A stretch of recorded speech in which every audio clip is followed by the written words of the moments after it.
He yanked the diamond necklace right off her throat, not gently, not with hesitation. Kang Taijun grabbed the clasp at the back of Imani Whitaker's neck, snapped it free with two fingers like he was removing a price tag from something he'd already decided to return. And without a single glance at his wife's face, he turned and draped it around the neck of the woman standing beside him. "She wears it better," he said. 12 years. 12 years of standing in the dark so this man could shine. And that was how it ended. Not with a conversation, not with an argument, not even with the dignity of a proper goodbye. Just cold fingers on warm skin and the sound of a clasp clicking shut around someone else. If that were you, if the person you built your entire life around looked right through you like you were furniture he was rearranging, what would you do? What would you say? What would you become? Stay with this story, because what Kang Taijun did not know, what he could not have imagined in his worst nightmare, was that the woman he just humiliated in front of his new girlfriend was worth more than everything he had ever touched, stolen, or built. Every building his company operated from, every silent investment that had kept his empire breathing, every square foot of ground beneath his throne, it all belonged to her. And she had never said a word.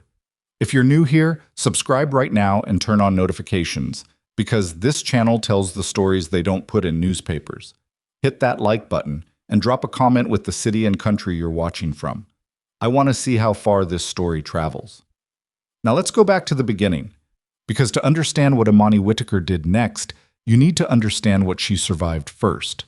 The rain had been falling over Chicago since mid-afternoon, the kind of rain that doesn't announce itself. It just arrives and stays, pressing against the windows of high floors like it's trying to get inside. By 9 o'clock that evening, the streets 40 stories below the Biaco Syndicate's penthouse were slick and black, and the lights of the city smeared across them like something spilled. Imani had been standing by the window for a while before Taijun walked in. She didn't know exactly how long. She'd lost track of time, somewhere between pouring herself a glass of water she hadn't touched and watching a taxi navigate the corner of Michigan Avenue with more patience than the situation probably warranted. It was the kind of mindless watching people do. When their body stays in one place and their thoughts go somewhere they can't fully follow. She was 32 years old. She had a law degree she hadn't used in 4 years, a closet full of clothes chosen to complement rather than compete, and a marriage that had, she was slowly admitting to herself, become a kind of long, quiet performance she'd gotten too tired to keep up. She heard the elevator before she heard voices. The private elevator to the penthouse had a specific sound, a pressure change before the doors opened, something subtle that she'd learned to notice the way you learn the sound of a particular set of footsteps in your own hallway. 2 sets of footsteps this time. One she recognized, one she didn't. She turned from the window. Taejun came in first. He was wearing the charcoal suit she'd helped him pick out 3 weeks ago at the tailor on Wabash, the one with the slightly extended shoulder because he'd put on muscle and felt self-conscious about it, though he'd never admit that out loud. He looked exactly the way he always looked in a room, like he owned it or was in the process of deciding whether to purchase it. It was an expression he'd developed over years, and in the early days she'd found it thrilling, had felt proud walking beside a man who carried himself like that. Tonight it struck her differently. The woman behind him was younger, not dramatically, maybe 4 or 5 years if Imani had to guess. She was wearing a silk blouse the color of champagne and carrying a leather portfolio that she held the way people hold things they want noticed. She was beautiful in the way that corporate attorneys who work 18-hour days are sometimes beautiful. Precise, controlled, like everything about her appearance was a decision made in advance. Her eyes moved across the room quickly, touching walls and furniture and corners with an efficiency that wasn't quite admiration. She was taking stock, Imani would think later. She just didn't understand that yet. "You're still here," Taejun said. Not surprised. Not particularly warm. "I live here," Imani said. He crossed to the bar along the east wall and poured something without offering any. The woman with the portfolio stayed near the elevator, and there was something in her stillness, too controlled, too practiced, that sent a thin wire of unease up Imani's spine. "This is Celeste," Taijun said. "Celeste Mercer. She's going to be working closely with the corporate side going forward." Celeste nodded, a small, precise nod. "Mrs. Kang." "Ms. Whitaker," Imani said, because she'd never legally changed her name, and she watched Celeste file that information somewhere behind her eyes without commenting on it. Taejun set his glass down and turned around, and this was the moment. She would return to this moment for months afterward, turning it over like a stone she kept finding in her pocket. When she realized the conversation was not going to be a conversation. The look on his face wasn't anger, wasn't guilt, wasn't even the careful blankness of a man trying to manage something difficult. It was the particular expression of someone who has already made a decision and is now just completing the paperwork. "We need to talk about the arrangement," he said. "The arrangement," Imani repeated. "The marriage." He said it flatly. "It's run its course." The rain pressed against the windows. Somewhere below them, 40 stories down, Chicago kept moving. Imani stood still and let the words land because that was what she did. She had always been the steady one. In the years before the money, before the syndicate became what it was, when Taejun was making deals in parking garages and coming home with busted knuckles and an inability to explain where he'd been, she had been steady. When two of his early business partners disappeared inside of a month and the police came to the door, she had been steady. When he asked her to sign documents she wasn't sure were entirely legitimate because he needed her name on something and he was her husband, she had been steady. It was the thing she was best at and the thing she was most tired of. "When?" she said. "The papers are already prepared." He moved to the side table near the dining room. An envelope. White. Unremarkable. The kind of envelope that contains the rest of your life. "The settlement is fair. You won't want for anything." "I don't want anything." "Then it should be simple." She walked to the table. She picked up the envelope. Inside was a single sheet, clean, precise, organized. The settlement amount was not small by most people's standards. For a woman with no visible income and no publicly listed assets, it was arguably generous. Taejun had clearly believed he was being reasonable. Maybe he even believed he was being kind. She found that, somewhere beneath the numbness and the rain and the presence of Celeste Mercer standing near her elevator with her portfolio and her silk blouse, mildly insulting. 12 years, Imani said. "Imani, I'm not arguing." She set the envelope down, picked up the pen he'd left beside it. "I'm making a statement." She signed. She had barely set the pen down when she heard him move. She knew his footsteps well enough to know he'd cross toward her, and she turned, and his hands were already at the back of her neck. At the clasp of the diamond necklace she'd worn so long she sometimes forgot it was there. And then it was gone. The cold weight of it lifted away, and she stood there in its absence for half a second before she understood what had happened. She turned. He was placing it around Celeste's neck. Celeste stood completely still, her eyes on Imani, while Taejun's hands worked the clasp at the back of her neck. The portfolio didn't waver. Her expression didn't shift. If anything, she looked faintly apologetic, though not enough to stop him. "She wears it better," Taejun said. And that was the moment Imani Whitaker stopped being married. Not legally. The signature had done that. Something else. Some interior arrangement.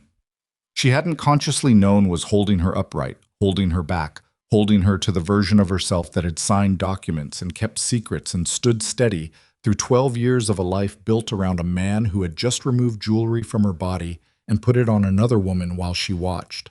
She didn't cry. She didn't raise her voice.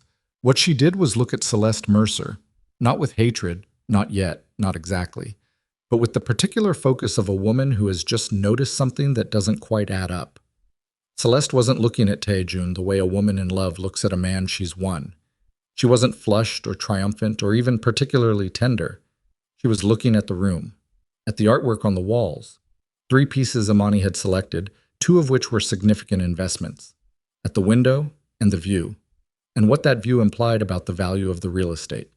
At the documents on the side table, which she studied for one unguarded moment before she registered that Imani was watching her do it. Their eyes met. Something passed between them that was not warmth. Imani picked up her coat from the back of the chair where she'd left it. She didn't rush.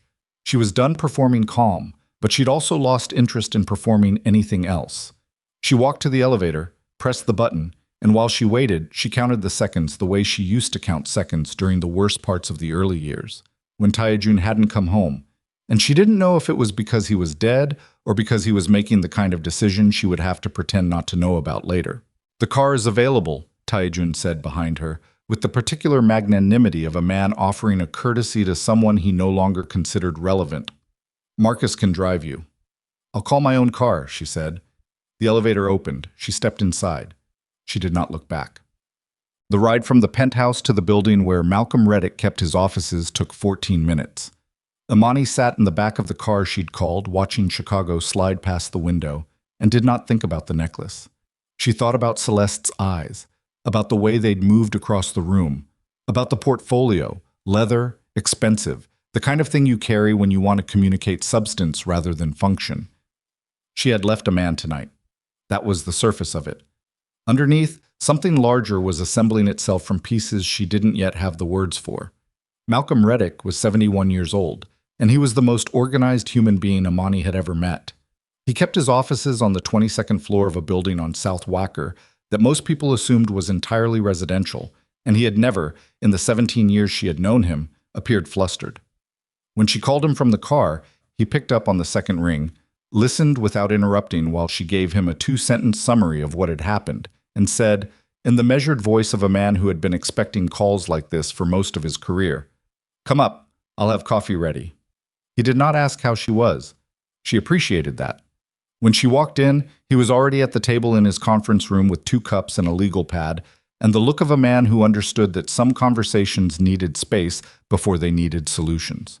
Malcolm Reddick had been her grandfather Augustus Whitaker's attorney, and then her grandfather's secret keeper, and then, after Augustus died 6 years ago and left Imani as the sole heir to something she'd spent most of her adult life pretending not to be, her own. I was the only person on earth who knew the full shape of her finances, and he had kept that knowledge with the same sealed, unsentimental professionalism with which he approached everything. Imani sat down. She did not touch the coffee yet. "He signed the papers," she said. "I signed them too." She looked at the legal pad. "The settlement he offered. It's meant to be enough for a woman with nothing. He's been managing this in his head for a while." "Probably." "Malcolm." She looked up. "The conversion clause." He nodded slowly. He knew which one. They both knew which one. 12 years ago, when Tae-jun's operation had faced a cash crisis that would have obliterated it, a crisis he never fully explained to her and she never fully pressed him on, an anonymous investor had provided the financing that kept the entire structure intact. That anonymous investor had been the Whitaker Dominion Trust, and buried inside the financing agreement, in language that was technically dense but legally precise, was a clause that allowed the trust to convert its position into a controlling ownership stake in all of Tae-jun's legitimate corporate holdings. He had never known who the investor was. He had never read the clause carefully enough, or he had read it and decided, as powerful men sometimes decided, that the fine print applied to other people. "If he divorces me," Imani said, "the clause activates on 60-day notice." "That's correct." His real estate holdings, the import businesses, the hospitality group, the freight company. "All of it," Malcolm said. "Every entity that exists as a legitimate corporate structure funded directly or indirectly through the trust's original position." Imani was quiet for a moment. "He threw away a woman with no visible income and no public assets," she said. "Yes. He doesn't know he also threw away the owner of the ground under his buildings." Malcolm looked at her with an expression she had never seen on his face before, something at the edge of worry, pressed carefully behind the professional composure. "What do you want to do?" She thought about Celeste Mercer's eyes moving across the artwork. "I want to know who she is," Imani said. "I want to know exactly who she is." Malcolm picked up his pen. Outside, Chicago was still raining, and 40 stories up, a man who believed he had simplified his life was pouring another drink with hands that did not yet know they were shaking. Malcolm wrote for a long time. Imani didn't watch him. She got up and stood at the window of his conference room with her cold coffee and looked at the rain coming down on South Wacker and tried to organize what she actually knew versus what she was assuming, because those two categories had a way of bleeding into each other at 1 in the morning when you just signed divorce papers and had a necklace removed from your body like a price tag. What she knew, Celeste Mercer was a corporate attorney. She had arrived with Tae-jun at 9 o'clock. She had stood in the penthouse with a portfolio and the stillness of someone performing a role they'd rehearsed. Her eyes had moved across the room in a way that had nothing to do with admiring the decor. What she was assuming, that something about the woman was wrong in a way that went beyond the obvious wrongness of being the person your husband had decided to replace you with. She pressed her finger against the cold glass and watched the rain streak down. "Malcolm," she said without turning around, "how fast can you get me a background on her?" "Define background." "Everything. Not just the public record. I want to know who her family is, who her clients are, where her money comes from, who she was before she became Celeste Mercer, corporate attorney." Malcolm set his pen down. "That's going to take a few days. The kind of search you're describing, I know what I'm describing." A pause. "I'll make calls in the morning." She turned from the window. In the low light of his conference room, Malcolm Reddick looked older than she usually allowed herself to notice. There were lines around his eyes that hadn't been there 5 years ago, and something in his expression tonight, that edge of worry she'd caught earlier, hadn't entirely receded. He was looking at the legal pad rather than at her. "Go home," he said, "or wherever you're going. I'll call you when I have something." She picked up her coat. "I'm staying at the Langham tonight." "Of course you are." She stopped at the door. "Malcolm, the clause. Can he contest it?" He considered this with the care of a man who has considered many inconvenient legal questions over a long career. He could attempt to, on the grounds of unconscionability, perhaps, or failure of disclosure. But the agreement was signed, witnessed, and filed correctly, and the investor identity was never concealed. It was anonymous by mutual agreement, not by deception. He had every opportunity to investigate. But he didn't. He didn't. She nodded once and left. The Langham gave her a room on the 31st floor. She didn't ask for anything in particular, and they gave her something quiet facing the river, which was either coincidence or good training on the part of the front desk staff. She stood at that window too for a while, before she gave up on sleeping and sat on the edge of the bed with her shoes still on and her coat across the chair and let the night settle around her. 12 years was not a small number. She'd been 20 years old when she first met Taijun, though she had not known then what he was or what he was building. She'd known he was ambitious. She'd known he was not entirely legitimate. She'd been raised by a grandfather who built an empire through means he never fully disclosed either, and so she'd understood, without having language for it, that the visible and invisible portions of a person's life were not always equal in size. She had loved him anyway. That was the plain, unglamorous truth of it. Not despite what he was, but including it.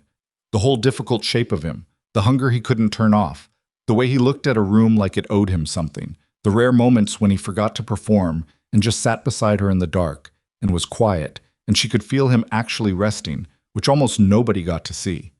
She had known about some of what he did. Not everything. She had never asked for everything. That was something she would have to live with.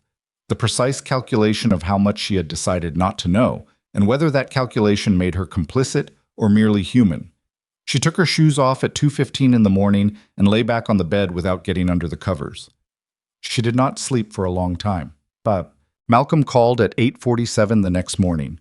She was already dressed, sitting at the desk near the window with room service coffee she was actually drinking this time, and she picked up before the second ring. "I found something," he said. There was something different in his voice, tighter. "Are you somewhere you can talk?" "Yes?" "Celeste Mercer, 30 years old, corporate attorney, currently a senior associate at Dunbar Finch, that's a mid-sized firm on the north side, primarily handles business acquisitions and asset restructuring. Graduated top of her class from Northwestern Law 7 years ago. Before that, undergraduate at DePaul. Grew up in the south suburbs." A pause. "Robbins, Illinois." Imani waited. The way he'd said the name told her there was more. "Her mother's name is Diane Mercer, née Hargrove. Her father, deceased, was a man named Robert Mercer." Another pause. "Imani. Robert Mercer was the son of Leonard Mercer." The coffee cup was still in her hand. She set it down carefully. "Say that again." "Leonard Mercer." Malcolm's voice had gone to a register she'd never heard from him before. Controlled but effortful, like a man holding something heavy. "Your grandfather's former business partner, the one who—" I know who Leonard Mercer was. She knew what she'd been told. She knew the official story, which was the only story she'd ever had access to, that Leonard Mercer had attempted to betray her grandfather Augustus Whitaker, that Augustus had exposed him, and that the bitter collapse of their partnership had been the necessary, justified price of protecting what would become Whitaker Dominion. Augustus had not spoken of Leonard often, but when he did, the story was clean and final, the way her grandfather told all his stories, as though any alternative version of events had long ago lost the argument and been removed from the record. "She's his granddaughter," Imani said. "Yes." The rain had stopped overnight. Through the window, Chicago looked washed and cold and very still. "She didn't end up with Taijun by accident," Imani said. "It wasn't a question. I don't know the full shape of it yet, but Celeste Mercer has been working on business acquisitions and asset restructuring for 3 years. Her client list, what I can access of it, includes at least 2 shell companies that have interfaced with Baeco Corporate Holdings. She's been circling him for at least 18 months by my estimate." Imani stood up from the desk. She crossed to the window and stood the way she'd stood the night before in Malcolm's conference room, not looking at anything in particular, letting the information organize itself. "She doesn't want Taijun." "No. He's the access point. She targeted the man standing on top of Whitaker land because she knew—" Imani stopped. "How much does she know, Malcolm? About the trust? About my grandfather?" A silence that lasted 3 full seconds, which was a long silence for Malcolm Reddick. "That," he said carefully, "is what concerns me." Taijun called at 11. Imani saw his name on the screen and let it ring twice before she answered, not out of strategy, but because she needed 2 seconds to decide what version of herself to be for this conversation. "Where are you?" he said. Not a question. "I'm in the city. I need to speak with you. In person." She could hear something in his voice she hadn't heard in a long time, a particular register, lower than his usual speaking voice, that he used when something had gone wrong in a way he hadn't anticipated, when a deal fell apart unexpectedly, when information arrived that didn't fit his model of how things were supposed to work. "I'm listening," she said. "Not on this phone." A beat. "Imani, I need you to come in. To the penthouse. To the office, the corporate office on Michigan." She almost said no. She turned the almost into a pause, which was different. "When?" 1 o'clock. She looked at the window. Noonlight on the river. "I'll be there." The Baeco corporate office occupied the top 3 floors of a glass tower on North Michigan that Taijun had purchased through a legitimate holding company 6 years ago, at a price point that had required creative financing. The kind of creative financing that had come through channels he'd never traced fully, from an anonymous investor whose name did not appear in any document he would have thought to read twice. She had been in this building hundreds of times. She knew the security desk by name, or she used to. The man behind the desk today was someone she didn't recognize, which was its own piece of information.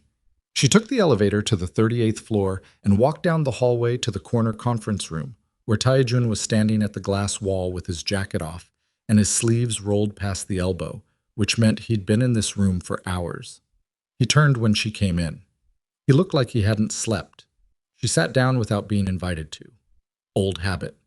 He crossed to the table and put both hands on the back of one of the chairs, but didn't sit himself. Another habit, the one he deployed when he was managing his own energy in a room, keeping himself mobile so his agitation didn't read as weakness. "There's a clause," he said. She kept her face still. "In the original financing agreement from 12 years ago, I had my people go through it last night." He picked up a document from the table, a copy, dense with the kind of language that took 2 read-throughs to unlock. "I've had this agreement in my files for 12 years. I never—" He stopped. Reset. "There is a conversion clause, allowing the anonymous investor to convert the debt position into a controlling equity stake in all my legitimate corporate holdings." "I see," Imani said. His eyes came up fast. He was looking for something in her face. She gave him a professional composure she had not known she possessed until this moment. 60 days after a triggering event, he said. "You know what the triggering event is?" "Tell me." "Termination of the marital relationship." He set the document down. "Imani, the investor is triggered by the divorce." The room was very quiet. "I need to know who the investor is," he said. "Why are you asking me?" "Because you managed the books on the legitimate side for the first 4 years. Because you knew people your grandfather knew. Because—" He stopped himself, recalibrated. "I'm not accusing you of anything. I'm asking whether you know anything about where that original money came from." She looked at him across the table. 12 years of a shared life sat between them like sediment, layered, compacted, not fully visible from the surface. "You removed my necklace last night," she said, "and gave it to your attorney." He had the grace to look, briefly, like he knew that had been a particular kind of wrong. "Imani, you had divorce papers ready. You had a settlement prepared. You had decided, at some point in the recent past, that I was a manageable inconvenience you could package and set aside." She folded her hands on the table. "And now you're asking me for help." "I'm not asking for help." The lower register again, tight and forced. "I'm telling you that someone has been sitting on a legal instrument that could take everything I've built. Everything we built." He stopped. "You didn't build Baco's legitimate face alone," she said. "I was there. I handled vendors. I managed compliance issues. I sat across from bankers who would not have taken meetings with you without me in the room. And I did all of it without a title or a salary or any formal recognition because I was your wife, and I believed that meant something." He was quiet for a long moment. "What do you want?" he said. Flat, stripped of the performance. "Nothing from you." She stood. "But I need you to understand something. If you're worried about someone using financial leverage to dismantle what you've built, the person you should be looking at is the woman you brought into your home last night." He went very still. "Celeste Mercer." Imani picked up her bag. "She is the granddaughter of Leonard Mercer. Look up that name. Look it up carefully. And then ask yourself why a woman whose family has every reason to want access to Whitaker-connected assets has been positioning herself inside your organization for 18 months. She walked to the door. "You chose her," Imani said. "That was your right. But you chose her without doing your homework, and that is a very specific kind of mistake for a man in your position to make." She left. In the elevator going down, her hands were shaking. She pressed them flat against her thighs and breathed through it, and watched the floor numbers count down with the focused attention of someone who needs an object to look at so they don't look at themselves. She had not told him. She had told him enough to make him afraid, and she had withheld the thing that would have answered all his questions, and she was not sure yet whether that was strategy or whether it was something pettier and more human than she wanted to admit. Her phone buzzed in her bag before she reached the lobby. A message. Unknown number. 3 words. "I know who you are." She stood in the lobby of the building Taijin believed he owned and looked at the screen and felt the precise, particular cold of a situation that has just become something larger than it was. She typed back, "Then you know I'm not afraid of you." She hit send and pushed through the revolving door into the Michigan Avenue wind without waiting for a response. She was halfway to the car when the response came. She stopped on the sidewalk in the cold and read it. "You should be. Your grandfather wasn't the man you think he was. I have proof. And unlike you, I'm not afraid to use it." Malcolm was at his desk when she arrived. Not the conference room this time, his actual desk, which meant he was working rather than waiting. He looked up when she came in and read her face with the efficiency of a man who has been reading faces in difficult situations for 50 years. "What happened?" he said. She held out her phone. He read the messages without expression, then set the phone on the desk and laced his fingers together in a way she recognized, the posture he adopted when he was deciding how much to say. "Malcolm." She sat down across from him, in the chair she'd sat in 100 times, and looked at him directly. "I need to ask you something, and I need you to answer me honestly, whatever the answer is." He waited. "Was my grandfather, was Augustus, was the story about Leonard Mercer the full story?" The laced fingers tightened, almost imperceptibly. "What do you mean by full?" "I mean, was there something that happened between them that didn't make it into the version he told?" Her voice stayed level. She was forcing it level.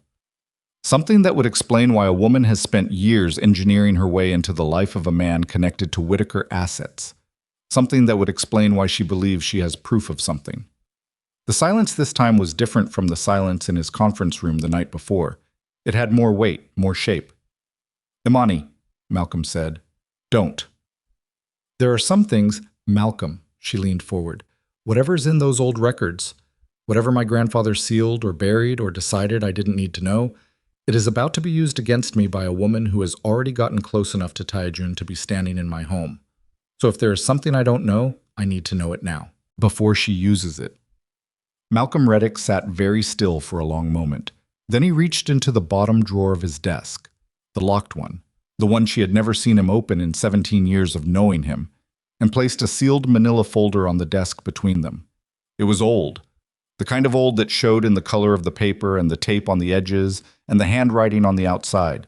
Her grandfather's handwriting, angular and decisive, the penmanship of a man who expected his words to last. She looked at it. Then she looked at Malcolm. His face had the expression she would spend the next several weeks trying to find adequate language for, not guilt, exactly, but the compressed, exhausted weight of a man who has been carrying a specific knowledge for a very long time and has just understood that the carrying is over. "He told me to keep it sealed," Malcolm said. "He told me that as long as it stayed sealed, the right people were protected." "He meant himself," Amani said. Malcolm did not answer. She reached across the desk and picked up the folder. The folder was not thick. That was the first thing Amani noticed. She had expected something substantial. The physical weight of a secret kept for 40 years ought to amount to more than this, ought to fill more space than a quarter-inch of paper inside a manila envelope that had yellowed at the corners. But secrets, she was learning, did not always correspond to their actual size. Sometimes the smallest container held the thing that changed everything. She did not open it immediately. She set it on her lap and looked at Malcolm.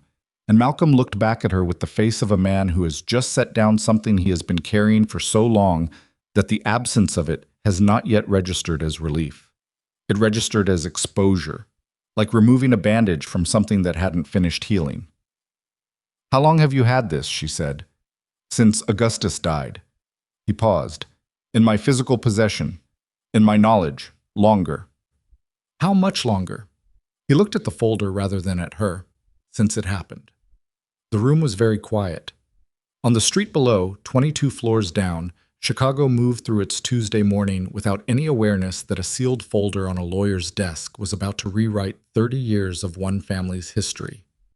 "Tell me before I read it," Amani said. "Tell me yourself." Malcolm unclasped his hands and placed them flat on the desk, which was the posture, she realized, of a man preparing to stand in front of something rather than behind it. "Leonard Mercer did not betray your grandfather," he said. She had suspected this. Hearing it said plainly was still a different thing than suspecting it. Her body registered it differently.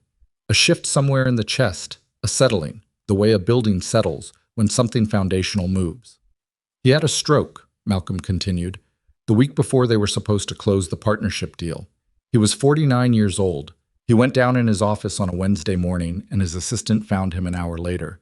And for the next 3 weeks he was in the hospital, unable to speak clearly, unable to sign anything, unable to defend or explain or participate in any way in what was happening to his life. And my grandfather, Augustus, was afraid." Malcolm's voice stayed level, but it cost him something. She could hear the cost of it. They had been building toward that deal for 3 years. The window for it was narrow. Other investors were circling. If they missed the close date, the entire thing collapsed. Not just the deal, but the financial position both of them had leveraged to get there. Augustus would have lost nearly everything. So he forged Leonard's consent. 3 words. Clean and final. "I notarized the documents." The silence that followed had a different texture from any silence that had come before it in this room, or any room Amani had sat in with Malcolm Reddick.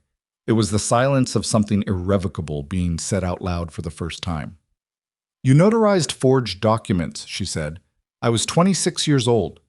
He said it not as an excuse, but as a fact, the way a man names the specific gravity of a mistake rather than trying to reduce it. "I was Augustus Whitaker's junior attorney, and I was terrified of him, and I told myself I believed, that Leonard would recover and ratify everything after the fact, and that no real harm would be done. But Leonard didn't ratify it. Leonard recovered enough to understand what had happened. He came to Augustus. He threatened to go public." Malcolm's jaw tightened briefly. "Augustus used the money from the deal that should have been equally theirs, to hire people who were very good at making other people's reputations disappear. By the time they were finished, Leonard Mercer was a man who had attempted to steal from his partner and been caught. That was the story. That was the only story anyone could find, because Augustus made sure it was the only story that existed." Imani looked down at the folder. "And you kept that sealed," she said. "Augustus ordered me to. And I—" He stopped. "And you did." He did not try to dress it up. "Yes." She opened the folder. The documents inside were not dramatic in appearance. They were the mundane instruments of a catastrophic act. A consent form, a signature that was not Leonard Mercer's signature, but had been made to look like it was. A notarization stamp below it in the handwriting of a 26-year-old Malcolm Reddick, and a handwritten memo from Augustus to himself dated 3 days after the close, which read, in her grandfather's angular script, "L will understand eventually. The deal is done. We both survive this way. Only one of us survives the alternative." She read that line 3 times. We both survive this way. As though what he had done to Leonard Mercer had been a form of generosity. As though stealing a man's life's work while he lay unable to speak was something you could reframe as mutual benefit if you held the pen long enough. She closed the folder. Her hands were steady. She was surprised by that. She had expected shaking, the kind of physical response that comes when the ground shifts.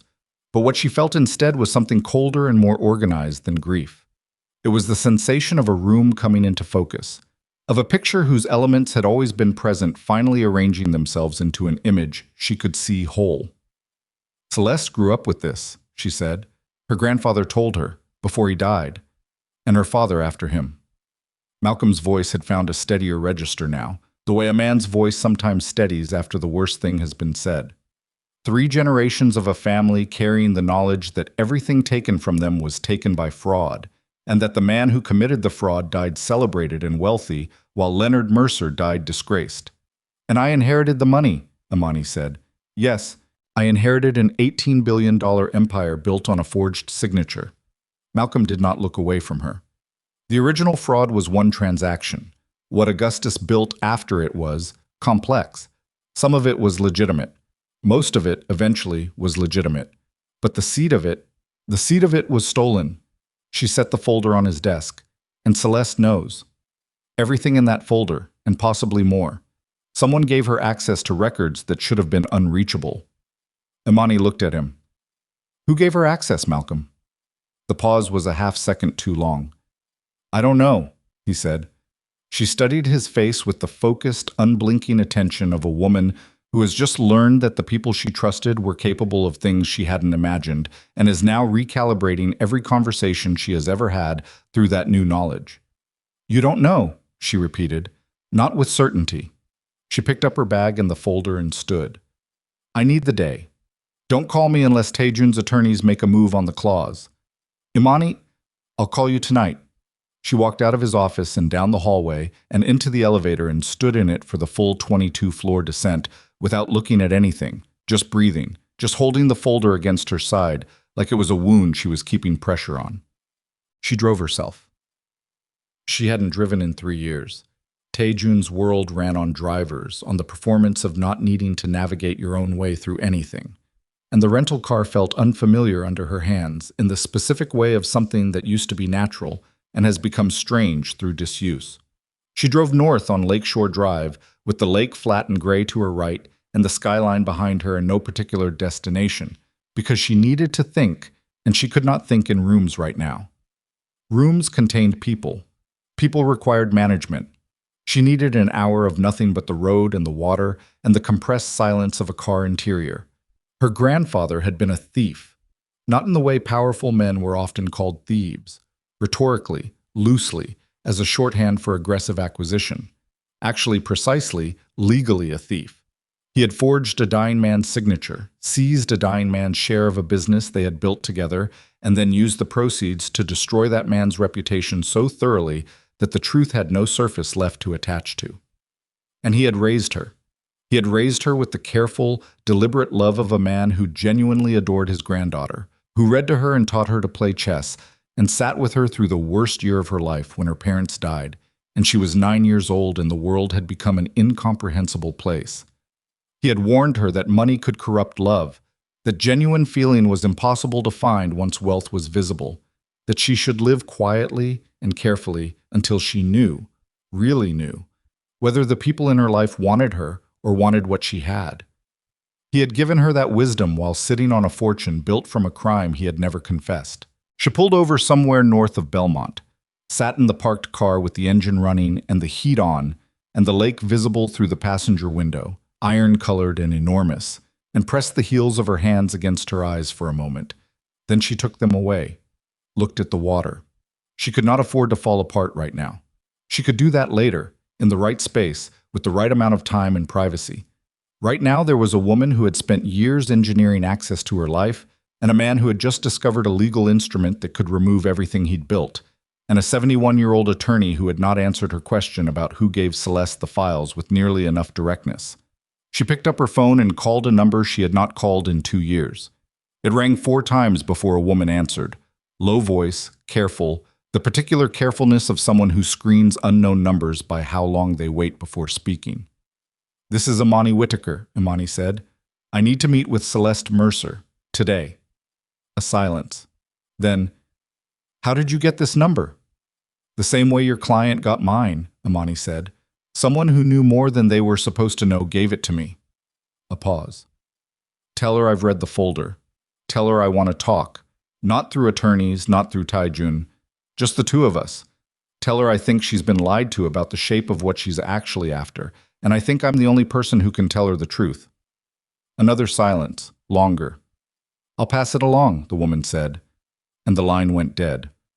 Celeste called back in 40 minutes. Imani was sitting in a coffee shop on Diversey, at a corner table near the window, with a cup she hadn't touched. She answered on the first ring. "You read it," Celeste said. No greeting. Her voice was different from the penthouse, less controlled, the performance quality stripped back. Rawer. "All of it," Imani said. "And?" "And it's worse than you think." She paused. "Not worse for you, worse for me.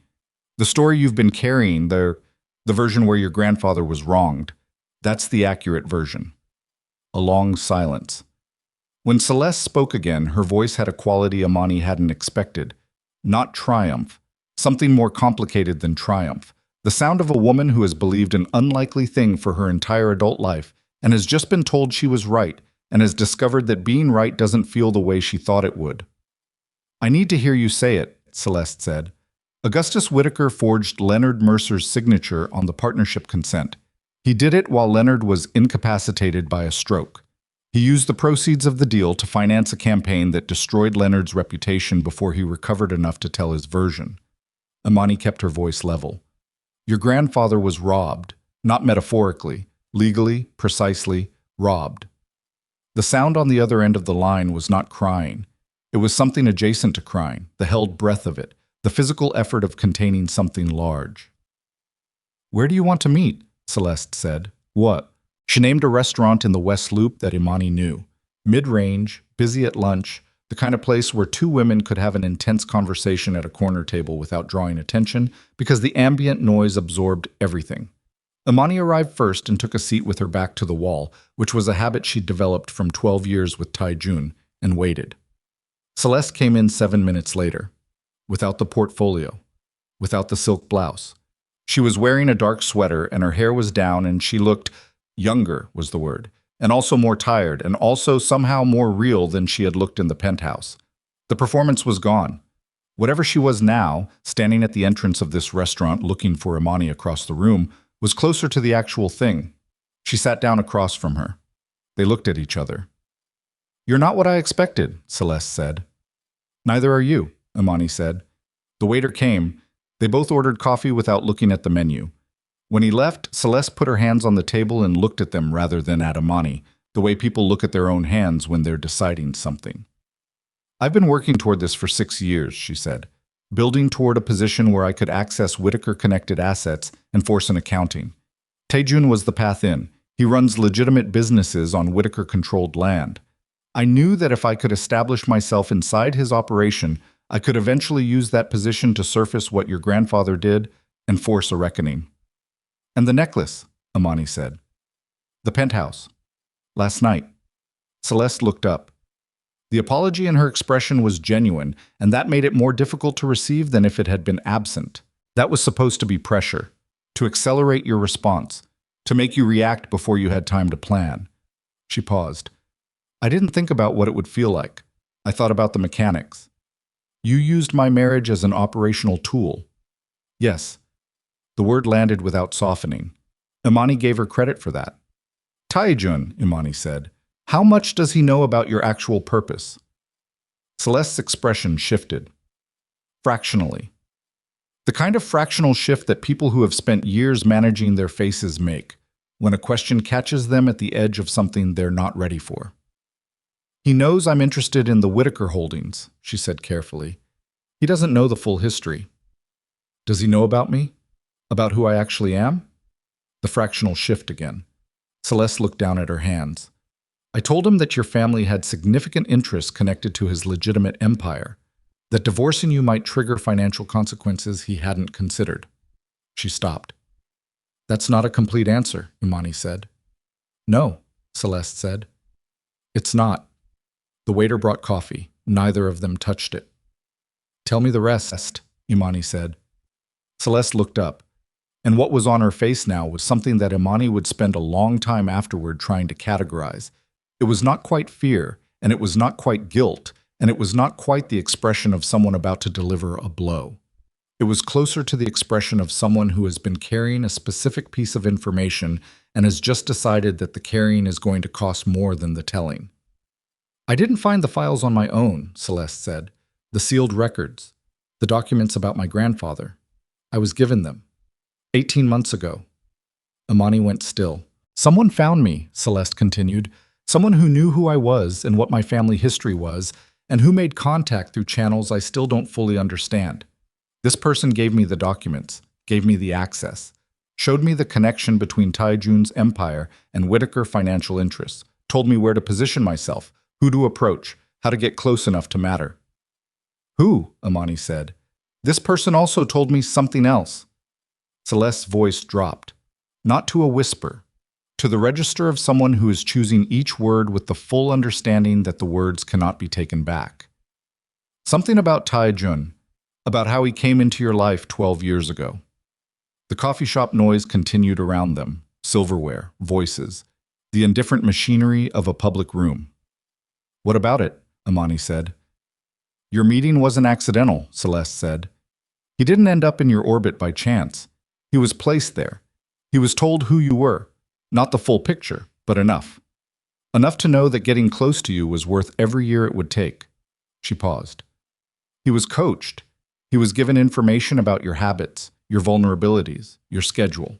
The broke Korean immigrant with the cheap shoes and the unpaid debts. That was a version of himself he was asked to perform. Something happened in Imani's chest. Not a collapse, more like a sudden and total absence of something that had been present so long she hadn't known it was still there. Some last remaining piece of the story she had told herself about her own life. Who asked him to perform it, she said. Celeste looked at her directly. The same person who gave me the files. The same person who has been orchestrating this from both ends. She paused. The person who knew your grandfather's secret better than anyone alive. The person who was there when it happened. The coffee was getting cold between them. Imani's voice, when it came, was very quiet. Malcolm Reddick. Celeste did not answer. She didn't need to. Imani sat with that for 3 full seconds, the knowledge settling into her like cold water, filling every available space, reaching the corners. And then she put $20 on the table, stood up, picked up her coat, and walked out of the restaurant into the West Loop afternoon without another word. She was 2 blocks away before she stopped walking. She stood on the sidewalk in the wind, and people moved around her, and she stood there and let herself understand, fully, what had just been handed to her. Malcolm Reddick had been in that penthouse, not physically, but structurally, architecturally, from the very beginning. He had sent Taejun to her. He had given Celeste the files. He had been present at every major junction of her life for 12 years, a trusted constant, the one man she had never thought to question, and he had been running a game she had never been told was being played. Her grandfather's guilt. Malcolm's knowledge of it. Taejun's engineered entry into her life. Celeste's engineered proximity to Taejun. All of it connected. All of it running through Malcolm. She pulled out her phone. She stood on that sidewalk in the cold Chicago afternoon and scrolled to his name and looked at it for a long moment and thought about what to do with the fact that the person she needed to confront was also the person who held the legal infrastructure of her entire financial life. She thought about the sealed folder he had handed her. He had handed it to her himself. She turned that over. Why give her the folder? Why, after 40 years of keeping it sealed, hand it across his desk at this particular moment? Because he knew Celeste had copies. Because he knew the information was going to surface regardless. Because handing it to Amani himself, before she heard it from Celeste, before it came to her as an attack rather than a disclosure, allowed him to remain, in her perception, the man who finally told her the truth. It was the move of someone who had been managing perceptions for a very long time. She put the phone in her pocket. She was not going to call Malcolm Reddick. Not yet. Not until she understood the full shape of what he had built and what he had wanted from it, because confronting someone without that understanding was not confrontation. It was an opportunity you handed to them to manage you again. She started walking, and this time she had a direction. She was going back to the Langham. She was going to sit in that room overlooking the river, and she was going to go through every financial document, every record, every piece of the history of Whitaker Dominion Trust that she had access to, and she was going to map it, the real map, not the one Malcolm had been showing her, until she could see the whole thing at once. And then she was going to decide what kind of woman she intended to be from this point forward, because the woman she had been, quiet, steady, trusting, willing to sign documents and hold secrets and stand steady in the dark. That woman had been very carefully designed by people who needed her to stay exactly that shape. She hailed a cab on Randolph. She got in. She looked out the window at the city going past and understood, with a clarity that felt almost physical, that she was the only person in this entire architecture who had never been told what the building was actually for. That was the last moment of not knowing. From here, everything was going to be different. Because the only move left to a woman who has just discovered that her entire life has been someone else's chess game is to flip the board and become the one holding the pieces. She was back at the Langham by 2:15. She did not order room service. She did not call anyone. She pulled the desk chair to the center of the room, away from the window, away from the view, and she opened her laptop and the sealed folder side by side, and she started from the beginning, not from where Malcolm had started, not from the version of history she'd been handed, but from the actual documents, the actual numbers, the actual dates. She worked for 4 hours without stopping. By 6 o'clock, she had filled 11 pages of hotel notepad in handwriting that got smaller and tighter as the afternoon progressed, the way her handwriting always did when she was moving fast through something that mattered. She had a timeline. She had names. She had a map of every financial structure that connected Whitaker Dominion to Becco's legitimate holdings, and she had, buried in the sub-entities of that map, 3 shell companies she did not recognize. Companies that had no obvious connection to either the trust or Taijun's organization, that existed as thin legal membranes around nothing she could immediately identify. She wrote their names on a separate sheet. Then she picked up her phone and called a number she had memorized 6 years ago and never used. It rang twice. A man answered, not young, careful, the voice of someone who has spent decades being the person other people call when the official channels are not sufficient. This is Amani Whitaker, she said. I need a forensic financial analysis on 3 entities, tonight. A pause. That's a short window. I'm aware. I'll compensate accordingly. She read him the 3 company names.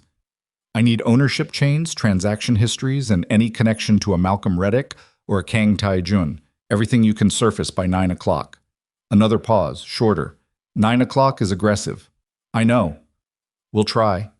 She hung up and went back to the documents. Taijun called at 7:42. She let it go to voicemail. He called again at 7:55. Then at 8:03. The 4th time she answered. I've been calling you for hours, he said. I've been busy. We need to talk about the conversion clause. My attorneys have been... I know what your attorneys have been doing. She kept her eyes on the document in front of her. They've been trying to find a grounds to challenge it. They won't find one. Imani. He said her name the way he used to say it. Not the flat managing tone from the corporate office, but the older version, the one from before everything calcified. She noticed it and noted it and did not let it move her. I made a mistake last night. Which one? A silence. The necklace, he said.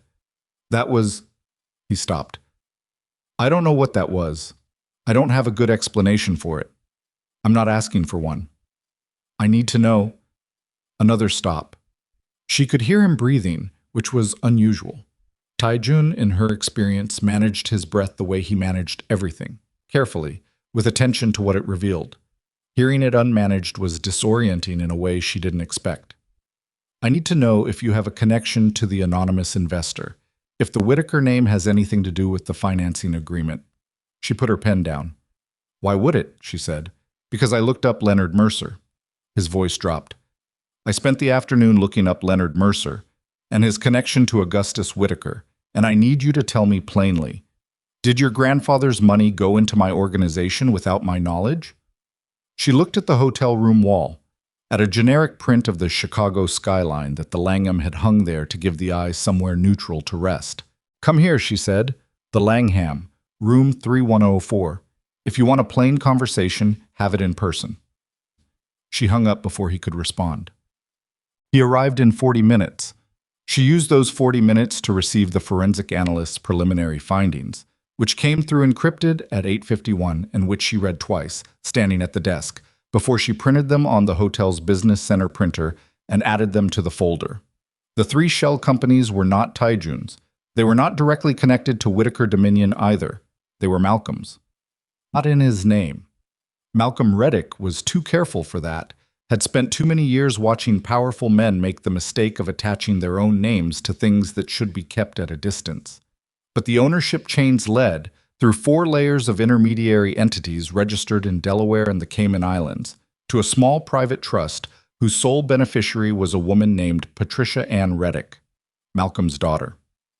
The same daughter who had died 11 years ago in a car accident in rural Wisconsin, an accident that had preceded, by approximately 8 months, the sudden and aggressive expansion of Malcolm Reddick's private investment activities through entities that had never appeared in any document he had shown Imani, or she suspected in any document Augustus Whitaker had ever reviewed. Malcolm had not simply been managing guilt.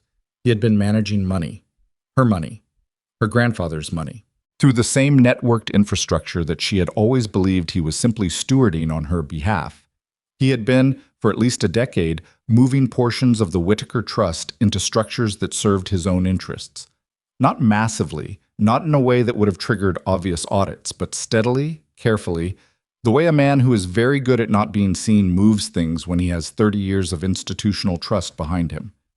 She stood at the desk with the printed pages in her hand and felt the particular sensation of a woman who has removed the last layer of something and found, underneath it, not the source of the problem, but a different and equally fundamental one. Malcolm had not orchestrated Taijun's entry into her life purely out of guilt for the Mercer fraud. He had done it because keeping Imani married to Taijun, keeping her absorbed in a life adjacent to but not fully engaged with the trust, had been functionally useful to a man who needed her not to look too closely at the books. A knock at the door. She put the pages face down on the desk and answered it. Taijun looked like a different man than the one who had stood at the corporate office window that morning. Not in the ways that showed. He was still wearing a good suit, still carrying himself with the trained gravity of someone who moved through the world expecting deference. But the edges were wrong. There was something around his eyes that she recognized from the early years, from the nights when things had gone badly in ways he couldn't control, a particular tightening that meant he was afraid and was working very hard to make sure nobody knew it. She stepped back from the door and let him in. He came in and stopped in the middle of the room. He looked at the desk, the notepad, the laptop, the folder, with a glance that was fast and comprehensive and involuntary. "Sit down," she said. He didn't sit. Old habit. She'd known he wouldn't. "The money," he said. "The original financing. It was Whitaker, wasn't it?" "Sit down, Taijun." He sat. She sat across from him and looked at the man she had spent 12 years building a life around and tried to find the things she'd always held on to in moments of difficulty. Some essential piece of him that she had believed through everything was real. Some version of him that existed beneath the performance. "You knew who I was," she said, "before we met." He went very still. "Someone told you about me. Told you where to find me, how to approach me, what I needed to see in you to trust you." She kept her voice flat. Not cold, flat. There was a difference. Cold was distance. Flat was precision. His jaw worked. She watched him run through options. Denial, deflection, the particular kind of partial honesty that maintained some control. and watched him reach the end of those options and find nothing usable there. I was told you were an heiress, he said, that your grandfather had hidden significant wealth and that you were the beneficiary. That staying close to you would eventually... He stopped. Eventually what? Open doors. He said it with the specific flatness of a man who is hearing his own words for the first time at their actual weight. That was the language. Open doors. Who told you? He looked at her. Malcolm Reddick. She had known this answer was coming, had known it since the West Loop coffee shop. It still landed differently than she expected.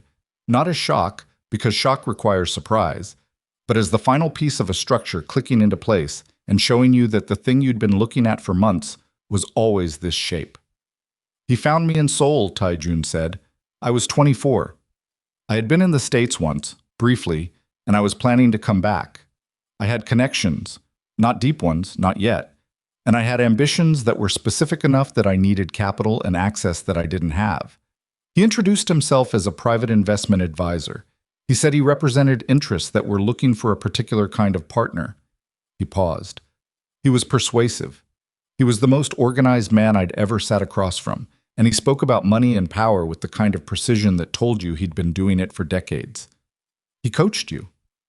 For months, before I came to Chicago. He told me about you. Not everything. I didn't know the number, the actual scale of it, until much later. But he told me you were intelligent and private, and that you'd spent your life being careful about who you trusted, and that if I wanted access to that trust, I would need to be someone who looked like the opposite of everything she'd been warned against. He looked at his hands. Broke, struggling, genuinely hungry, a man who needed her, not a man who wanted her wealth. The room was quiet. And then, Imani said, and then I met you. He said it without the management, without the performance, and that was, she realized, the most frightening version of it. Not the calculated confession, but the unguarded one. And it was... He stopped. It was complicated. It became something I hadn't planned for. Don't, she said. Imani, don't use whatever you felt as a mitigating factor right now. I need facts. When did you know the full scale of the trust? He was quiet for a moment. 4 years in, Malcolm told me. He said it was time for me to understand what I was building toward. And you stayed. I stayed. You stayed for 8 more years. You let me believe. You performed an entire life with me. For 8 more years after you knew. He looked at her, and what was in his face was not the expression of a man defending himself. It was worse than that. It was the expression of a man who has a final card to play and knows that playing it will cost him something he cannot get back. You wanted to believe it, he said. The words landed in the room without cushioning. That's not... It's true. He said it without cruelty. Or rather, he said it with the specific cruelty of accuracy, which is the worst kind. You are an intelligent woman. You knew, on some level, that pieces didn't fit. That a man who built what I built could not be exactly what I showed you. You made a choice to not look. He paused. I made a choice to let you not look. Those are both true. Imani sat with that. She sat with it the way you sit with something painful that is also, precisely, accurate. You're right, she said. He blinked. I made choices about what I examined and what I didn't, she said, and I will carry that. But you need to understand something. She leaned forward slightly. What you did, what Malcolm arranged, did not just cost me 12 years. It may have cost me the one thing I actually protected, which was my grandfather's legacy. Because in the process of Malcolm using me as a vehicle for his guilt and his money management, he exposed information about the Whitaker-Mercer history that is now in the hands of a woman who has every right to use it. Tae-jun's eyes sharpened. Celeste. Her grandfather was defrauded by mine. That is documented. Malcolm knew. He notarized the forged consent that allowed my grandfather to steal Leonard Mercer's share of the business that became Whitaker Dominion. She watched Tae-jun absorb this. And Malcolm gave Celeste access to those records because he needed her to pressure me, to force a reckoning he had been too cowardly to force himself for 40 years. He used her the same way he used me, Tae-jun said. Yes. The calculation in Tae-jun's face shifted. She could watch it shift, the reorganization of information into new configurations. He was good at this. She had always known he was good at this. It had been one of the things she had loved about him, and one of the things she had feared, and tonight it was just a fact about who he was. The conversion clause, he said. You're going to exercise it. Yes. You'll take the corporate holdings. Yes. His jaw tightened. That kills the legitimate face of everything I've built. Without those entities, I know what it does. Imani. The lower register again. The afraid register, underneath the control. If you strip the legitimate structure, the people who operate in the spaces underneath it, they won't just accept the disruption. This isn't a board meeting. These are men who, I know who they are. Then you know what they do when someone removes their protection. She looked at him steadily. Is that a threat? His eyes met hers. It's a warning. Note it, she said, and then note that the woman you're warning built that legitimate structure from the inside. I know its architecture better than your attorneys do, and I know exactly how to dismantle it in a way that exposes the criminal infrastructure beneath it to federal scrutiny, while protecting every employee, every vendor, every legitimate stakeholder who had nothing to do with the underside of your operation. She paused. I've been thinking about this for several hours. You've been thinking about it for several minutes. We are not at the same level of prepared right now. He stared at her. This was, she realized, the first time in 12 years that she had sat across from him without some portion of herself angled toward his comfort. What do you want? He said. There has to be something you want from this conversation. I want you to call Malcolm Reddick and tell him to come to this room. He frowned. Why? Because the conversation I'm about to have with him needs a witness, she said. And you are the only other person in this city who knows enough to understand what you're witnessing. Malcolm arrived at 10:20. She had called him herself in the end. Taejun had been reluctant, and reluctance was a delay she didn't want. She'd called him and said, in the voice she now understood was the voice she should have been using for years. Come to the Langham, room 3104, now. He came. He walked into the room and saw Taejun sitting in the chair by the window and processed the information with the trained composure of a man who has walked into surprising rooms before, and then he turned to Imani. Sit down, Malcolm, she said. He sat. He was still wearing his coat. He hadn't taken it off, which told her that some part of him had assessed the situation from the doorway and filed it under something he might need to leave quickly. I'm going to tell you what I know, Imani said. And then you're going to tell me what's true. And I need you to understand before we start that I have spent the last 8 hours doing the work you've been managing on my behalf for 17 years, which means I know enough that lying to me tonight is not a viable option. He looked at her without expression. The Mercer fraud, she said. I know, the forged consent, the destroyed reputation, your involvement as the notarizing attorney. She paused. I also know about Patricia Ann Reddick Trust. I know about the 3 shell entities. I know that for at least a decade you have been using the administrative infrastructure of Whitaker Dominion to move money into structures that served your own interests. She let that land. And I know that you sent Taejun to me, that you recruited Celeste, that every major relationship in my adult life has been, in some configuration, an instrument of your management of a situation you created 40 years ago. Malcolm sat completely still. How much? He said quietly. How much do I know, or how much did you take? His eyes didn't move from hers. Both. Enough to both questions, she said. He looked at his hands in his lap. The hands of a 71-year-old man who had been holding a building together with those hands for decades, and who had just been told the building was visible now. I helped a man commit a crime, he said, and then I spent my career helping that man cover it. And then he died and left me with the guilt of it, and a girl I'd watched grow up who deserved none of what was coming to her. He paused. I thought if I could engineer a reckoning, if I could create a situation where the Mercer family got back what was taken from them without destroying you in the process. You thought you could manage an act of justice the same way you managed everything else, Imani said. Through proxies, through instruments, through other people's lives. He looked up. The money, she said. The shell companies. The trust in your daughter's name. Something moved across his face at the mention of Patricia. A grief so old it had become part of his structure, not an event anymore, but a permanent feature. After she died, he said, He stopped. Started again. I did things I cannot fully defend. In the years after she died, I made decisions about the money that I would have counseled any client against. He paused. I was not well for a time, and by the time I was better, the structure existed, and I had too much invested in your trust in me to dismantle it. How much? Imani said. He told her.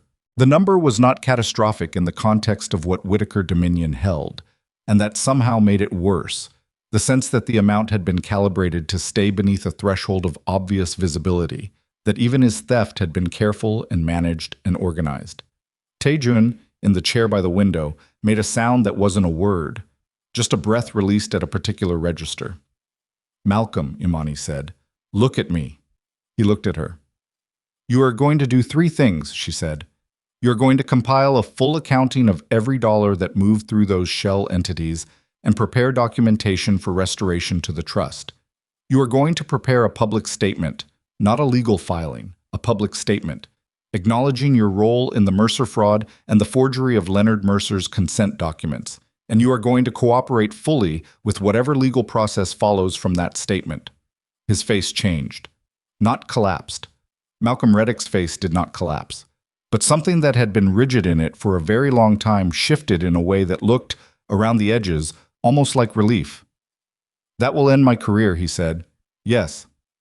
I could face disbarment, criminal charges. Yes. He was quiet for a long moment. Outside, Chicago was fully dark now, and the river below reflected the lights of the buildings on its banks in broken, moving lines.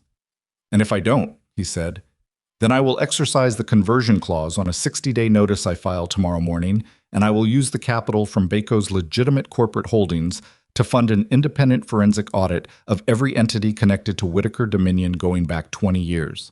The shell companies will surface in that audit without your cooperation, and the framing of your involvement will be shaped entirely by the findings rather than by you. She paused. I'm giving you the option to tell your own story. That option expires when you leave this room. The silence lasted a long time. Malcolm Reddick, who had walked into extraordinary rooms for 50 years and always known the right move, sat in a hotel chair at 10:45 at night and looked at the granddaughter of the man he had helped commit a crime and understood fully that he had run out of moves. All right, he said. 2 words. Quiet and final. Taejun stood up from the chair. He had been so still for so long that the movement of it was almost startling. He walked to the window and stood there with his back to the room, looking at the city he had built an empire in, the city that was about to become a significantly more difficult place to operate. And when he turned around, his face had an expression she had never seen on it before. Not anger, not calculation, something rawer and less managed than either of those. I need to know something, he said. She waited. During the marriage, before you knew about Celeste, before any of this, were there moments when it was real for you? Because for me, he stopped, pressed his jaw tight. There were years when I forgot what I was doing there, when it was just a life. He looked at her directly. Were there years like that for you? Imani looked at the man who had stood in a penthouse and removed a necklace from her throat and handed it to someone else. She looked at the man who had known for 8 years who she was and what she had, and stayed anyway and built something that looked from the outside like a marriage, and from the inside had apparently been, some of the time, something that felt like one. Yes, she said. There were years like that. He nodded once. He picked up his jacket from the back of the chair. He looked at Malcolm, who had not moved from his seat, and something passed between the 2 men. Something that had the shape of a reckoning between people who have used each other and are now in the complicated territory of understanding what that means. I'll be in touch with my attorneys, Taejun said, about the clause. I won't fight it. Imani looked at him. I'm not saying that for you, he said. I'm saying it because fighting it would require me to explain the original financing in open court, and that explanation would surface things I am not prepared to surface. He put his jacket on with the careful, automatic movements of a man used to dressing himself well, regardless of circumstance. But the outcome is the same. Yes, Imani said. It is. He walked to the door, stopped with his hand on it. He didn't turn around. Imani. Her name, in the voice from before all of it. The voice from the early years, From the mornings when the world was smaller and less complicated, and two people who had found each other, however they had found each other, for whatever reasons, had sat in a kitchen together and existed without managing anything at all. "I'm sorry." She looked at the door. "I know," she said. He left. The room was quiet. Malcolm sat in his chair. Imani stood in the center of the room with all 11 pages of her handwriting and the forensic report and the sealed folder and the accumulated weight of a day that had started with a cab ride from a hotel and ended with the dismantling of every relationship she had built her adult life around. And she breathed, and she let the room be quiet, and she thought about the morning. Because tomorrow morning, there was a woman in this city who had spent 6 years weaponizing a legitimate grievance against a target who had just offered to hand her the truth voluntarily, and that woman deserved to know that the war she had prepared for was already over, that the enemy she'd come to fight had stepped aside, and that what came next, the rebuilding, the accounting, the long and imperfect process of returning what had been taken, was not going to happen through leverage or pressure or the careful engineering of proxy conflicts. It was going to happen because the woman who had inherited the stolen money had decided that keeping it was not something she was willing to do. Malcolm Reddick was still sitting in his chair when Imani picked up her phone and dialed. "Celeste," she said when the line connected, "I need to see you in the morning, not as opponents." A pause. "We have work to do." She could hear Celeste's breath on the other end of the line, the held quality of it, the sound of someone who had spent years braced for a fight, finally beginning to understand that the fight was taking a shape she hadn't planned for, and that the new shape was somehow more difficult to stand inside than the one she knew. "What kind of work?" Celeste said. "The kind that actually fixes something," Imani said. And outside the Langham, Chicago moved through its midnight with the indifferent continuity of a city that has seen too much history to be surprised by any particular piece of it. And in a hotel room on the 31st floor, a woman sat down at a desk with a blank sheet of paper and began, for the first time in 12 years, to write the terms of her own life. She didn't sleep that night. Not a single hour. Not even the thin, restless version of sleep that comes when your body is exhausted, but your mind refuses to stop moving through what has just happened. She lay on the hotel bed with her coat still over the back of the chair and the notepad full of handwriting on the desk, and the city making its late-night sounds 40 floors below, and she stared at the ceiling and let the full weight of the evening settle into her bones. Malcolm had said all right in the voice of a man who had just put down something so heavy for so long that the muscles holding it had essentially forgotten how to exist without it. Taejun had walked out a door with, "I'm sorry" in his throat, and she had let him go. Celeste was somewhere in this city with a diamond necklace she hadn't asked for around her neck, and a 6-year plan that had just collapsed into something unrecognizable and somehow more real than the plan had ever been. And Imani was on a hotel bed at 11:45 at night with the knowledge that the next 7 days were going to require more from her than any 7 days she had previously navigated, and that she was going to have to navigate them on 3 hours of sleep and the specific adrenaline of someone who has just detonated something enormous and is now standing in the aftermath, deciding whether to run or rebuild. She was not going to run. She got up at 12:30 and went to the desk. She opened the notepad to a clean page and began writing, not in the organized list-making style of the previous days, but in the looser, longer form of someone thinking out loud on paper, because she needed to understand the full shape of what she was about to do before she could reduce it to actionable items. She needed to see it whole first. What she was about to do was this. She was going to stand in a room full of people and tell the complete truth about her grandfather's name, her family's wealth, her own 12 years of managed silence, and the specific crime that had made the Whitaker fortune what it was. She was going to do this publicly, on the record, with journalists present and a federal attorney in the room, and she was going to do it without hedging and without the language of protection and without the particular kind of careful phrasing that wealthy families used when they wanted to appear transparent while actually controlling what became visible. She was going to do it because there was no version of a life she wanted to live that included carrying what she now knew while pretending she didn't know it. She wrote that down. She wrote it plainly, in her own handwriting, at 12:53 in the morning in a hotel room in Chicago, as a kind of contract with herself. There is no version of a life I want that includes carrying this quietly. Therefore, I am not going to carry it quietly. She underlined it once. Then she turned to a fresh page and began the actual work. The calls to make, the documents to organize, the specific sequence of events that would need to happen in the next 7 days to ensure that when she walked into a public room and said what she was going to say, the infrastructure supporting what came after it was already in place. She worked until 4 in the morning. Then she made herself lie down again, and this time in the hour before the city began its earliest sounds. She went under into a sleep so complete and so dreamless that when she woke at 6:15, she did not know for one disorienting moment where she was or what she had decided the night before. And then it all came back in the specific, organized way of things that have been decided fully and are no longer questions. She was not afraid. That surprised her. She took stock of it while she was standing in the shower, checked herself the way you check something important before you rely on it, and found that what she felt was not courage exactly, because courage implied an active overcoming of fear, and the fear was simply not the largest thing present. What was largest was clarity. The particular steadiness of someone who has been confused for a long time and has finally located the thing they actually know. She knew what was right.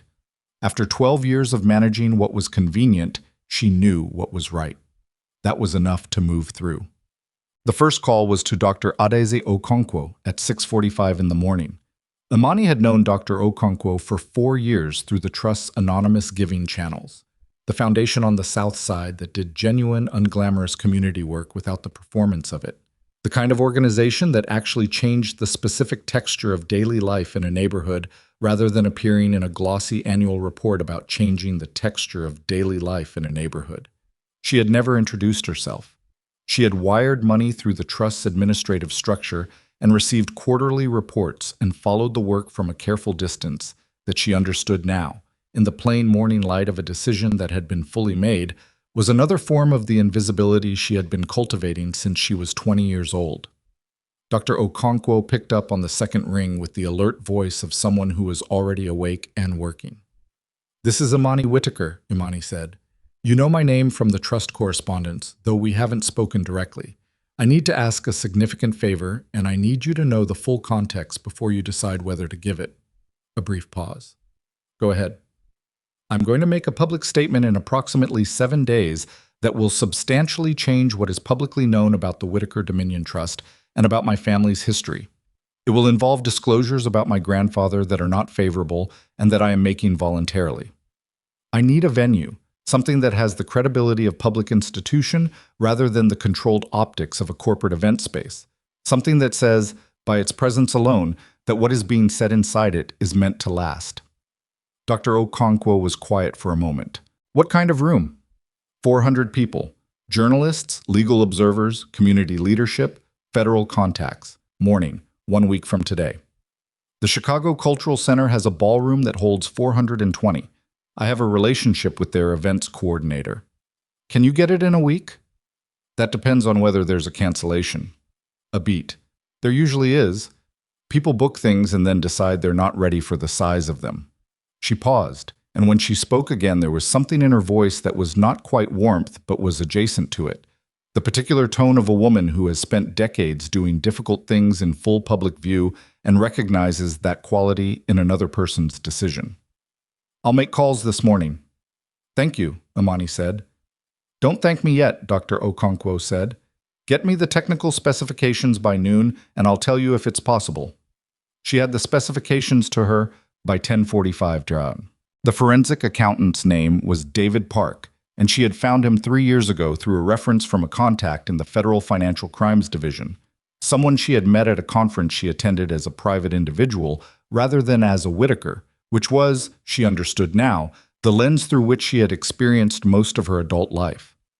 David Park was 43 years old, meticulous in the specific way of someone who genuinely loved the internal logic of financial systems and found their violations intellectually offensive rather than merely professionally significant.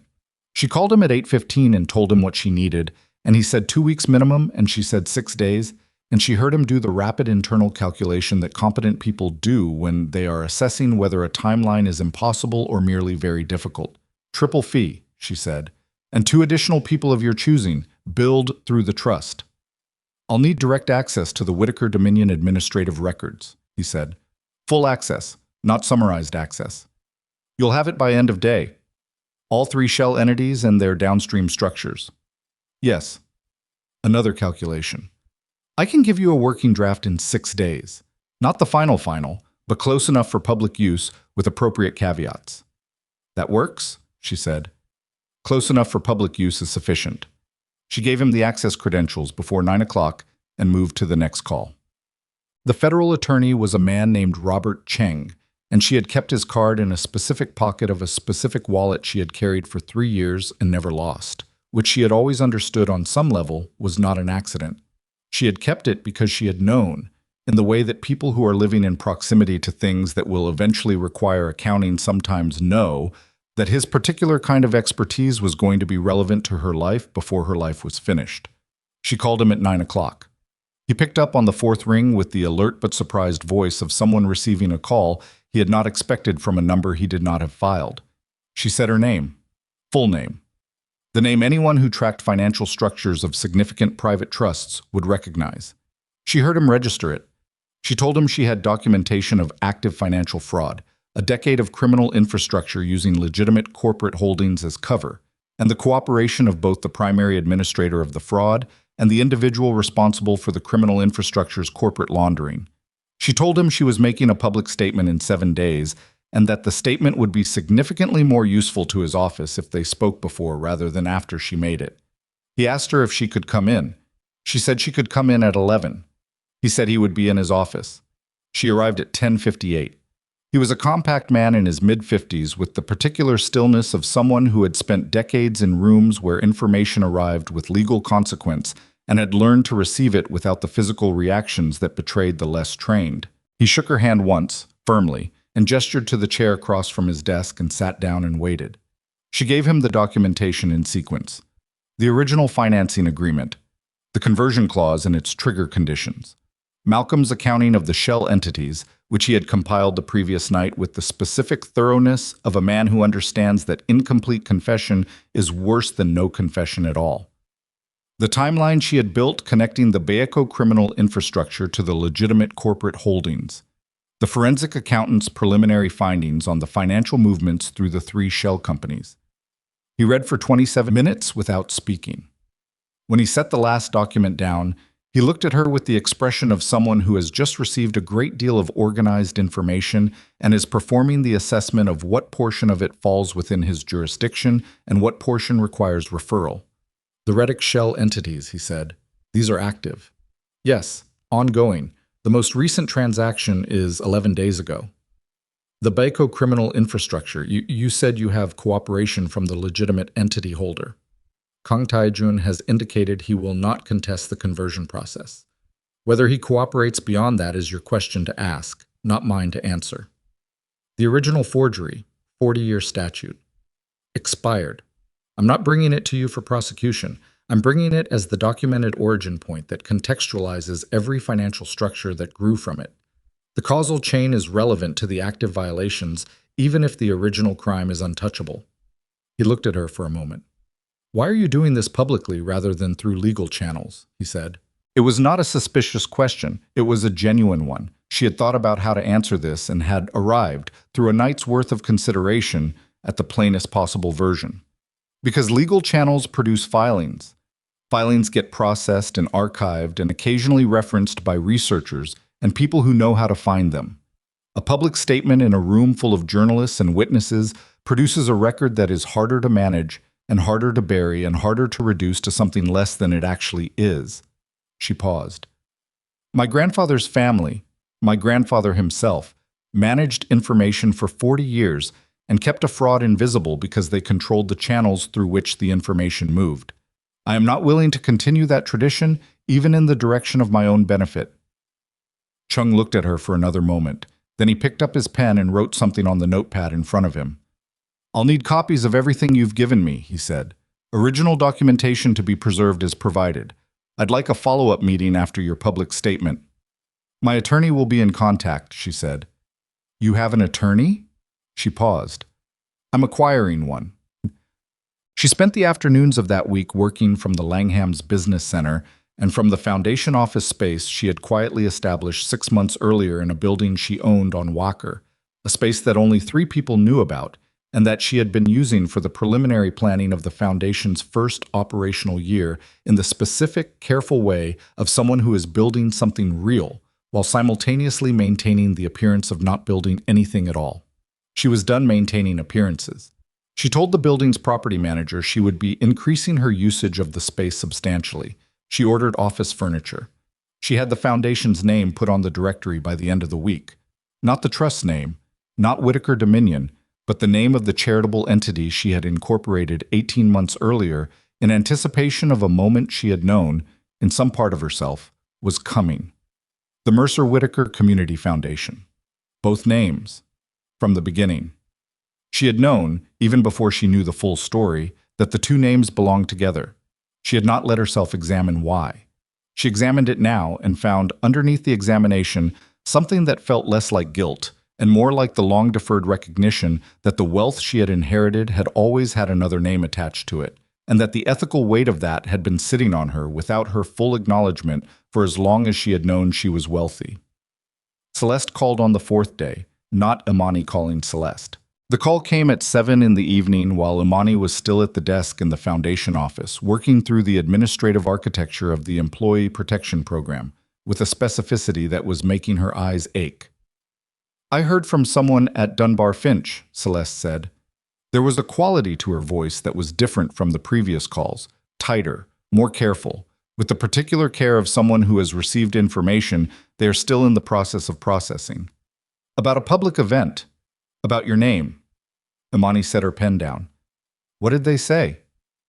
"That Imani Whitaker was organizing something, that there were federal contacts involved, that it had something to do with Baeko's corporate structure." A pause. "That your name and the Whitaker Trust name were going to be attached to it publicly." "That's accurate." "You're really doing it," Celeste said. "You're not... This isn't a negotiating position." "It was never a negotiating position," Imani said. "I told you in the coffee shop, I'm exposing it myself. That was what I said." Silence on the line. Not the cold silence of opposition. The larger, more complicated silence of someone recalibrating the entire landscape of a conflict that had just been reorganized by an action they hadn't genuinely believed was possible. "I want to be in the room," Celeste said. "I know. I'm not asking to be on the stage. I'm not asking for anything. I just..." She stopped. When she started again, her voice had lost its professional control in a way that Imani had not heard from her before. Not collapse, just the absence of the management. The actual Celeste Mercer speaking rather than the version of Celeste Mercer that Celeste Mercer had constructed for use in professional contexts. "My grandfather never got to be in a room where his name was said correctly. He died with the wrong name. My father died carrying the wrong version of it. I have been carrying the wrong version of it for my entire adult life. And if there is a room where the right version is going to be said, I need someone from my family to be there." Imani sat with that for a full breath. "Be there," she said. "Back of the room. You don't need to do anything. Just be there." Celeste was quiet for a moment. "Okay," she said. "Okay," Imani said. Malcolm came to the Foundation office on the 5th day. She had asked him to come. She had asked him specifically because there was one remaining piece of the preparation that she could not do without him. The complete list of every entity, every transaction, every document that connected the Whitaker Dominion administrative infrastructure to the shell companies he had established in his daughter's name. And she needed it from him directly, in his handwriting, dated and signed, before she handed it to David Park for the final forensic verification. He arrived at 9 in the morning. She was already there, desk cleared except for a legal pad, and 2 pens and a cup of coffee she had poured for him and placed on his side of the desk before he arrived, which was a gesture so automatic she didn't register it until she saw him look at it when he sat down. He looked at the coffee and then at her. "You didn't need to do that," he said. "I know," she said. He sat down. He was wearing a suit that was not his best one, which she thought was probably deliberate. The best one was being preserved for the following morning. He put his briefcase on the floor and opened it and took out a legal pad of his own, which was already covered in writing. His handwriting, the organized, dense script she had been reading on documents her entire life, and placed it on the desk between them. "Everything," he said. "Every entity, every transaction date, every transfer amount, every connection." He paused. I have been up since 3 completing it. She looked at the pages. Dense, thorough, precise. The work of a man who had spent 50 years being the most organized person in any room and was applying that quality to his own undoing with the same rigor he had applied to everything else. Malcolm, she said. He looked up. I need to ask you something I haven't asked yet, and I need the honest answer, even if the honest answer is the one you think I don't want. He waited.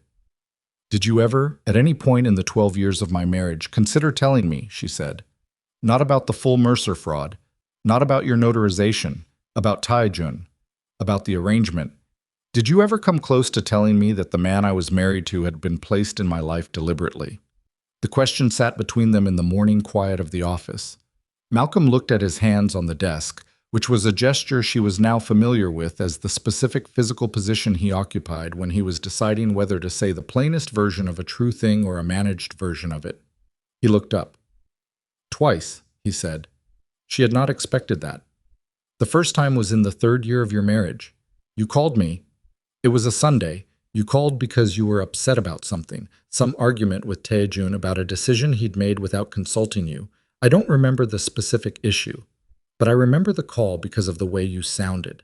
You sounded like someone who was starting to understand that the man they were married to contained more than they had been permitted to see, and that the portion they couldn't see was significant. He paused. I almost told you then. I had the words organized. I had planned. I had actually planned, sitting in my apartment with the phone in my hand, to tell you everything. Why didn't you? Because you said something before I could start. You said, I remember this exactly. You said, I love him, Malcolm. Whatever else is true, I love him. I just needed someone to say that to. He was very still. And I couldn't take that from you. Not at that moment. I told myself I would find another way. Another time. He paused. I told myself that for 9 more years. The office was quiet. The second time, she said. The second time was 6 months before Celeste appeared. I had been in contact with her for almost a year by then. I had given her the files. I had set the process in motion. I had decided that if I couldn't tell you myself, I could engineer a situation where the truth emerged from a direction that had nothing to do with me. He looked at the desk. I understand how that sounds. It sounds like you spent 40 years engineering situations instead of making honest choices, she said. Yes, he said. That is exactly what it sounds like. Because that is exactly what it is. She picked up the legal pad he had brought. She looked at the first page, the complete documented record of what he had done with money that was not his to manage the way he had managed it. It was more thorough than anything she had expected, which told her he had been building it for some time, possibly for weeks, possibly from the moment he had placed the sealed folder on the desk and watched her pick it up and understood that the sequence he had set in motion had entered its final phase. This goes to David Park today, she said, for final verification. Yes. And tomorrow morning you come to the Cultural Center in your best suit and you stand at that podium and you say everything you've just said to me and everything in this document and everything in the sealed folder in front of 400 people and a federal attorney and journalists who are going to make sure it stays said. Yes, he said. She looked at him across the desk. This man who had been the constant, the fixed point, the presence she had never thought to question because questioning him had felt like questioning the floor beneath her feet. She looked at him with the full knowledge of what he had done and the full knowledge of who he had also been. The complexity of those two things, the way they refused to resolve into a single clean judgment, the way the human being sat inside the wrong choices and could not be entirely separated from them without also losing what was true. Malcolm, she said, before tomorrow, I need you to know something. He waited. You are not the worst thing you did, she said. I am not saying the things you did were acceptable. They were not. I am not saying the consequences you are about to face are unjust. They are not. But you are not only what you did, and I know that, and I need you to know I know that before we walk into that room. She paused. Because I need you to be a full human being at that podium, not a man performing his own punishment. The truth requires a full human being to tell it. Malcolm Reddick sat with that for a long moment. The wetness at his eyes that she had seen during the hotel room conversation returned, and this time he did not try to manage it. One tear, only one, made it down the left side of his face before he pressed the back of his hand against it with the automatic discretion of a man who had spent 7 decades not crying in professional settings. "Your grandfather raised a better person than he was," he said. It was not a compliment designed to flatter. It was a plain, quiet observation made by a man who had known both of them and was in a position to compare. "He raised me," she said. "I did the rest." The morning of the event arrived with the particular clarity of a Chicago day in late autumn, when the wind has cleaned the air of everything soft, and what remains is precise and cold and very, very clear. She was up at 5. She did not rush. She had learned, over the course of this week that had required more from her than most years, that rushing was a form of anxiety management that she had been using as a substitute for actual preparation, and she was actually prepared, and so she moved through the morning at the pace of someone who knows what the day contains and has made her peace with it. She showered, she dressed in a dark suit, clean lines, no ornamentation. She looked at herself in the mirror of the hotel room she had been living in for 9 days with the honest, direct attention of a woman taking stock before a significant thing. She looked like herself. That was new, or newly visible. She had looked in mirrors for 12 years and seen a woman who was in the process of being adequate to whatever the current environment required. Adequate wife, adequate public presence, adequate embodiment of the role Kang Tae-jun's life required from the person standing beside him. The woman in the mirror this morning was not performing adequacy. She was just there, present, tired in the specific way of someone who has done a great deal of necessary work, and present. She touched her throat where the necklace had been. She felt its absence as she had felt it every morning since the night in the penthouse. Not as loss exactly, more as the ongoing reminder of a space that was now her own to fill or leave empty as she chose. She chose empty. She took the 6 pages from the desk and folded them into the inside pocket of her jacket. Then she went downstairs and ate breakfast. Actual food, the full plate, the meal of someone who is going to need their body to be functioning later today. And drank 2 cups of coffee and read nothing on her phone, because she had read everything that was relevant and there was nothing left to prepare. There was only the doing. She called Dr. Okonkwo at 8:30 to confirm the room. "Confirmed," Dr. Okonkwo said. "Sound is set. Press credentials have been checked in. Your federal contact arrived 20 minutes ago and is sitting in the back right corner reading the Wall Street Journal." "Of course he is," Imani said. "Malcolm Reddick arrived 9 minutes ago," Dr. Okonkwo said. "He's in the corridor off the main hall. He looks like a man who is about to do something that costs everything." "He is," Imani said. "Are you ready?" Imani thought about this with the honesty that the question deserved. She thought about a 20-year-old woman who had met a man in circumstances she had not known were engineered. She thought about a 32-year-old woman standing at a penthouse window, watching a taxi navigate a wet corner with the blank attention of someone who has been performing for so long they have forgotten what it feels like to simply be. She thought about a sealed folder on a desk and a diamond necklace passed from one woman's throat to another, and an old man who had been carrying the weight of a 40-year-old crime through a career built on the appearance of integrity. She thought about what it meant to be ready. "Yes," she said. "I'll be there in 20 minutes." She walked into the Chicago Cultural Center at 9:47. The light in the Great Hall came through the high windows in the specific morning angles that made the mosaics glow along their edges, and the sound of 400 people gathered in the ballroom ahead of her came through the corridor as a low, organized murmur. The particular sound of a crowd that has arrived not knowing fully what it has arrived for, and is carrying a collective alertness that the occasion is going to be significant. She stopped in the corridor. Malcolm was there, as Dr. Okonkwo had said.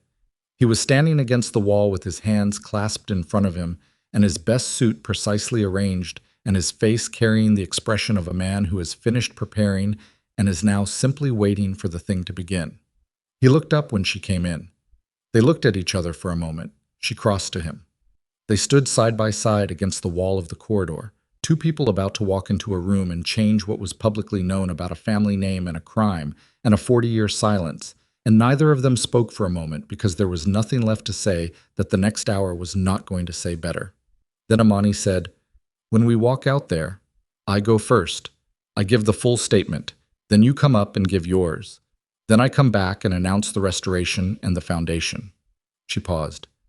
"You don't have to be perfect. You just have to be true." He nodded once. Same instruction I'd give myself, she said. She walked to the door. She opened it and walked through. 400 people went quiet when she appeared. Not immediately. The sound died by increments, person by person, as the room registered that someone had stepped to the podium and that something about the posture of the person standing there communicated that what was coming was not a prepared corporate announcement or a carefully managed narrative of institutional generosity. The room understood something before it had language for what it understood, in the way that crowds sometimes read the air before the first word is spoken. She placed her 6 pages on the podium.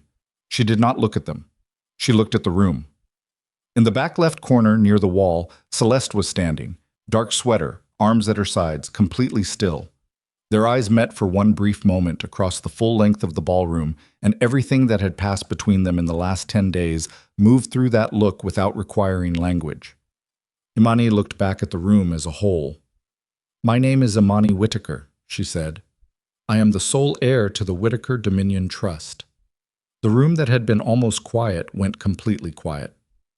"I have asked you here today because I have something to tell you about my grandfather, about my family's wealth, and about a man named Leonard Mercer who deserved a room like this 40 years ago and never got one."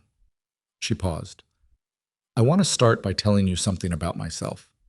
For 12 years, I lived in this city as an invisible woman. That invisibility was partly my grandfather's design and partly my own choice, and I am not here to exonerate either of us for it. I am here because the things that have been hidden, including things I did not know were hidden from me, have consequences for living people who deserve to know them. And the only way to make sure they know them is to say them clearly, in public, in a room that remembers." She spoke for 37 minutes. She told every piece of it.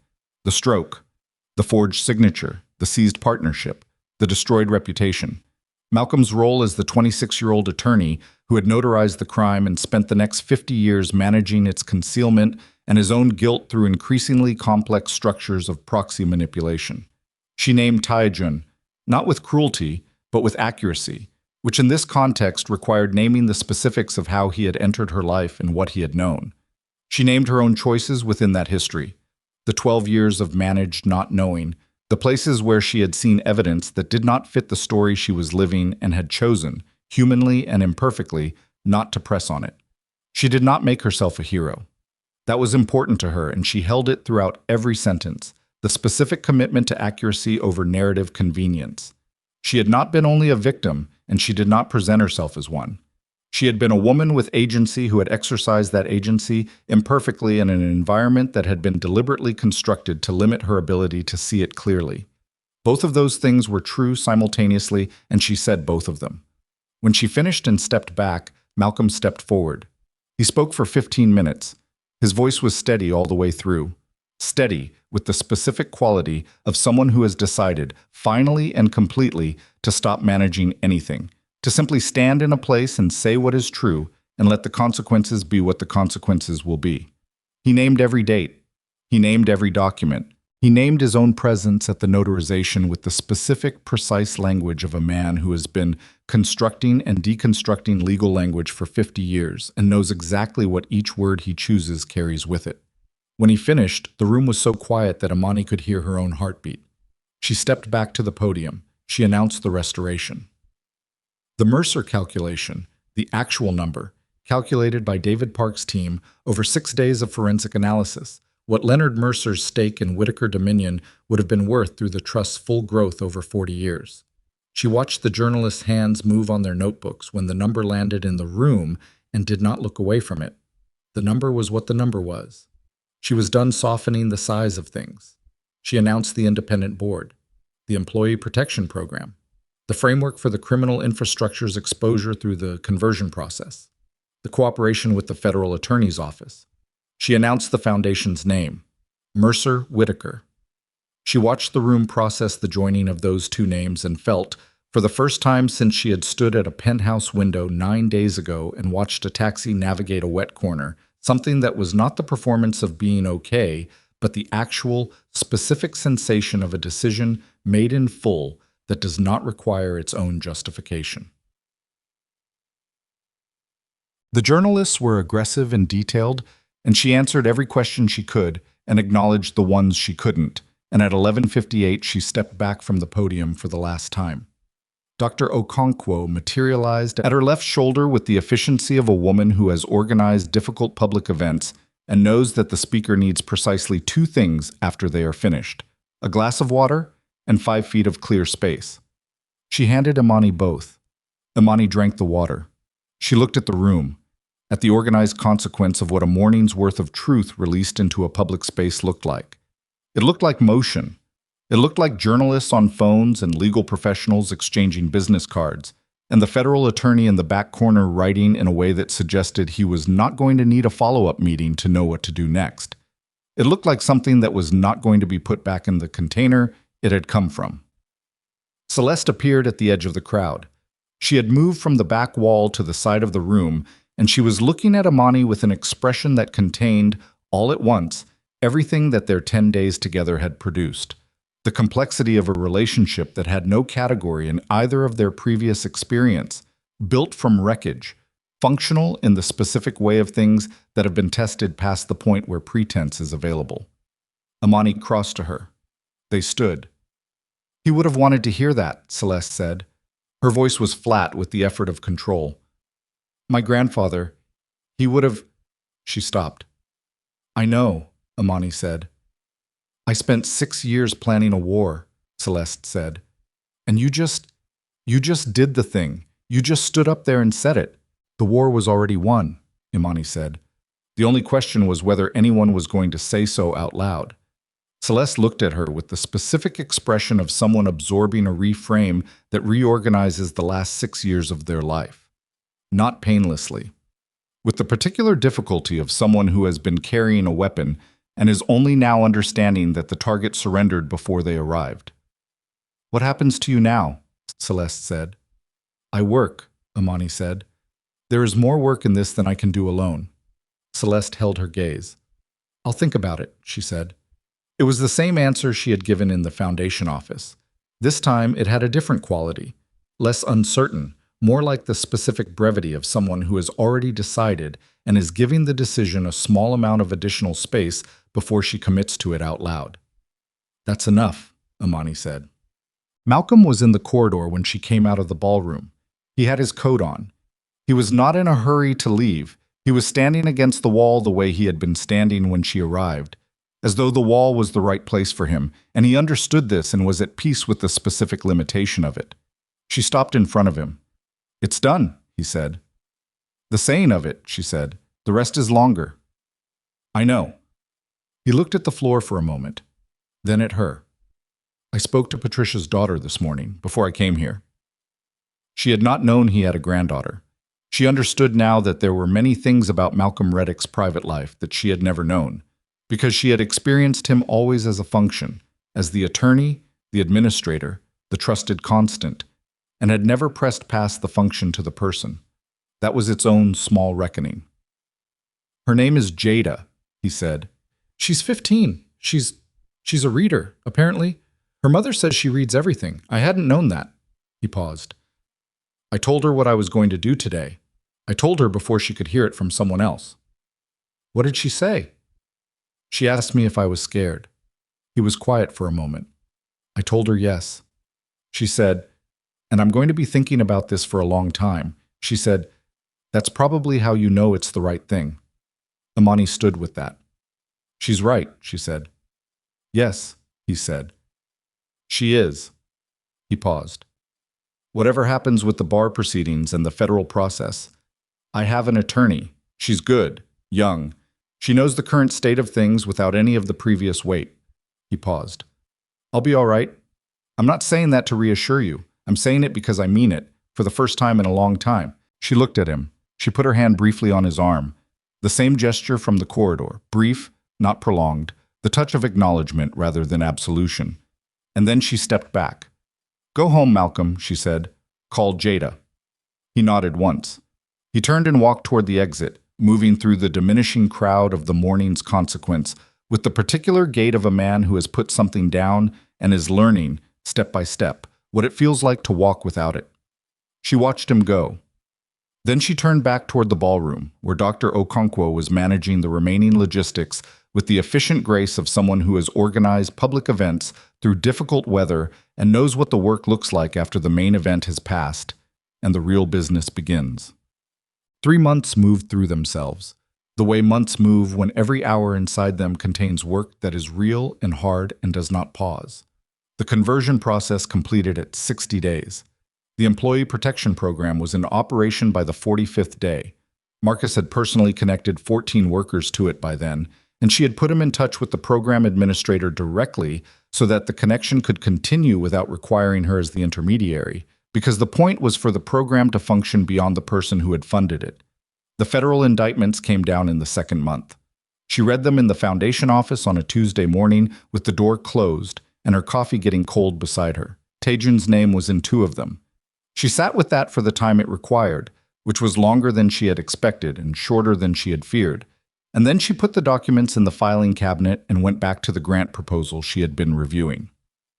Celeste came to the foundation office for the first time on a Wednesday in the 3rd month, 9:15 in the morning, announced by a text message 20 minutes prior that said, "I'm coming in. Is the space on the 12th floor still available?" She had replied, "It needs paint." Celeste had replied, "I'll bring coffee."